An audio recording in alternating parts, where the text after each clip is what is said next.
নমস্কার, আমার চ্যানেলে আপনাদের সকলকে স্বাগত জানাই।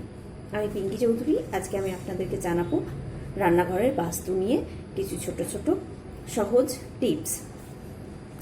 বাস্তু দোষ কী করে জানবো আমাদের রান্নাঘরে বাস্তু দোষ আছে, এই বাস্তু দোষকে আমরা কী করে ঠিক করব এবং রান্নাঘরের সঠিক বাস্তু অনুসারে রান্নাঘরের সঠিক দিক কোনটা, এই ছোট ছোট জিনিসগুলো আমি আপনাদের আজকে জানাবো।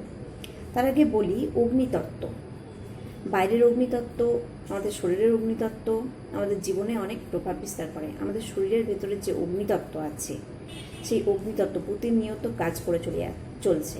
এই তত্ত্ব আমাদের পাচনতন্ত্রকে ভালো রাখে। আমাদের পাচনতন্ত্র যদি ভালো থাকে তাহলে আমাদের হেলথ ভালো থাকে। আমাদের হেলথ ভালো থাকলে আমরা ওয়েলথকে আকর্ষণ করতে পারবো। এই সমস্ত কিছুই কিন্তু এই অগ্নিতত্ত্ব জন্যই সম্ভব হয়।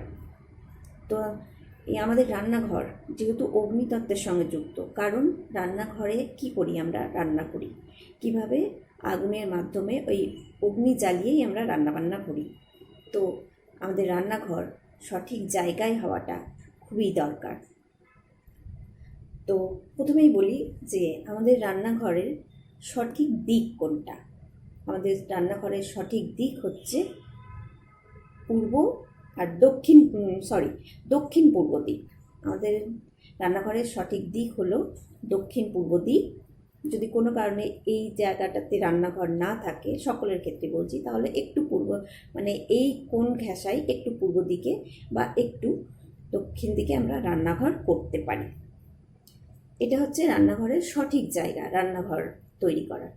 যদি এই দিকে রান্নাঘর নেই, অন্য কোনো দিকে যেগুলোতে রান্নাঘর আছে, যেমন ধরুন বলে দিচ্ছি, যেদিকে রান্নাঘর হওয়া একদমই উচিত না সেটা হলো উত্তর দিক, উত্তর পূর্ব দিক এবং দক্ষিণ পশ্চিম দিক। এখানে কখনোই রান্নাঘর হওয়া উচিত না বাস্তুশাস্ত্র অনুযায়ী। এইসব দিকে রান্নাঘর হচ্ছে বাস্তু দোষে যুক্ত। কিন্তু বন্ধুরা বলছি যে যদি আমাদের ধরুন সঠিক জায়গায় রান্নাঘর আছে, কিন্তু আমাদের রান্নাঘরের সঙ্গে একই দেয়ালে টয়লেট আছে, তাহলেও কিন্তু আমাদের রান্নাঘর বাস্তুদোষে আক্রান্ত হবে। তাহলে আমাদের এই বাস্তুদোষকে কাটানোর জন্য আমরা কি করতে পারি? যদি আমাদের রান্নাঘর সঠিক দিকে নেই বা আমাদের রান্নাঘরের সঙ্গে টয়লেটের একই দেয়ালে আছে, তাহলে আমরা কি করতে পারি? তাহলে আমরা যেটা কাজ করতে পারি, যদি আমাদের রান্নাঘর ভুল দিকে আছে বা এই ধরনের আছে, তাহলে যে কাজগুলো আমাদের করা উচিত সেটা হচ্ছে যে আমাদের রান্নাঘরের যে ধোয়াধায়ী কাজকর্ম করি, বেসিন বা জল নিকাশি ব্যবস্থাটা উত্তর দিকে হওয়া উচিত বা উত্তর পূর্ব দিকে হওয়া উচিত। তার সঙ্গে সঙ্গে আমাদের খাবার দাবার, রান্নাঘরে যে আমরা রান্নাবান্না করে খাবার দাবার রাখি, রান্নাঘরের জিনিসপত্র বাসনপত্র, এইগুলো আমাদের রাখা উচিত পশ্চিম দেয়ালে, এবং কিছুটা দক্ষিণ দেয়ালেও রাখা যেতে পারে। তবে আমি আমার ঘরে পশ্চিম দেয়ালেই রাখি, কারণ আমরা যে বাড়িটাতে আছি সেটা রেন্টের বাড়ি, আর এখানে প্রচণ্ড পরিমাণে বাস্তুদোষ আছে। একদম ঈশান কোণেই ধরুন আমার কিচেন আছে, কিচেনের সঙ্গেই টয়লেট আছে একই দেয়ালে, এইভাবে। তো তাই বলছি আমি পশ্চিম দিকেই রাখি, কিন্তু দক্ষিণ পশ্চিম দুদিকেই আপনি বাসনপত্র খাবার দাবার জিনিসগুলো রাখতে পারেন। আপনার উনুনটাকে আপনি সেই ঘর অনুযায়ী রাখবেন হচ্ছে দক্ষিণ পূর্ব দিক করে, যেদিকে যেটা অগ্নিতত্ত্বের দিক সেদিকে। কিন্তু যদি আবার সেদিকে একদম সেই একই দেয়ালে আপনার টয়লেট আছে, সেখানেও আবার অসুবিধে আছে, সেক্ষেত্রে অন্য কোনো ব্যবস্থা নিতে হবে। যাই হোক, এগুলো হচ্ছে বাস্তুদোষের কারণ। আর এগুলো হচ্ছে বাস্তুদোষ যদি থাকে তাহলে আমরা কি করতে পারি। তার সঙ্গে যেটা আমাদের ফ্রিজ, সেটাকে আমরা রাখতে পারি হচ্ছে দক্ষিণ পশ্চিম কোণ করে, দক্ষিণ পশ্চিম দিকে করে আমরা আমাদের ফ্রিজ রাখতে পারি। এতেও কিন্তু আমাদের বাস্তু অনেকটা ব্যালেন্সে থাকবে, ঠিক থাকবে। তো এগুলো তো হলো কিভাবে আমরা বাস্তুদোষ থাকলে আমাদের রান্নাঘরটাকে কি করে সাজালে একটু আমাদের বাস্তুদোষটা অনেকটা কমবে। তার সঙ্গে বলে রাখি, বাস্তুদোষের যদি এইভাবে, এগুলো তো আমরা করবোই, তার সঙ্গে কিছু কাজ আমরা যেগুলো করব সেটা হচ্ছে ক্রিস্টাল ব্যবহার করতে পারি। আমি আমার লাস্টের দিকে একটা ছোট ভিডিও দিয়ে দিচ্ছি, দেখুন কয়েক সেকেন্ডের, যেটাতে আমি আমার রান্নাঘরে ক্রিস্টাল ব্যবহার করেছি।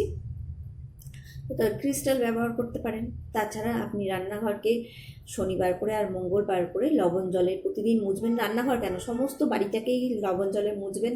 এটাতে আপনার বাস্তুদোষ কেটে যাবে অনেকটাই। তার সঙ্গে সঙ্গে যেটা করবেন, সন্ধক লবণের ব্যবহার বাটিতে নিয়ে রান্নাঘরে রাখবেন। কিভাবে রাখতে হয় এর আগের একটা বাস্তু টিপসের ওপরেই ভিডিও ছাড়া আছে, সেটা দেখে আপনি বুঝে নিতে পারবেন।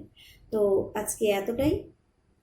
আর যদি রান্নাঘরের ব্যাপারে মানে বা যে কোনো বাস্তুর ব্যাপারে আপনি ডিটেলসে জানতে চান তো অবশ্যই কমেন্ট করে জানাবেন। আমি আমার সাধ্য মতন ক্ষমতা মতন আপনাদেরকে জানানোর চেষ্টা করব। ভালো থাকুন, সুস্থ থাকুন, আর আমার সঙ্গে থাকুন। আমার চ্যানেলটাকে এগিয়ে নিয়ে যেতে, আমাকে আরও ভালো ভালো জিনিস আপনাদের কাছে পৌঁছে দিতে সাহায্য করুন।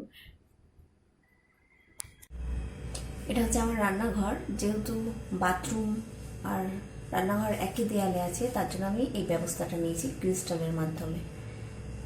এছাড়াও আমার আরও একটা ক্রিস্টাল লাগানো আছে, চলুন দেখাচ্ছি, সেটা অন্য জায়গায়। সেটা হচ্ছে এই যে দেখুন ক্রিস্টালটা, এই যে এখানে একটা ক্রিস্টাল লাগানো আছে।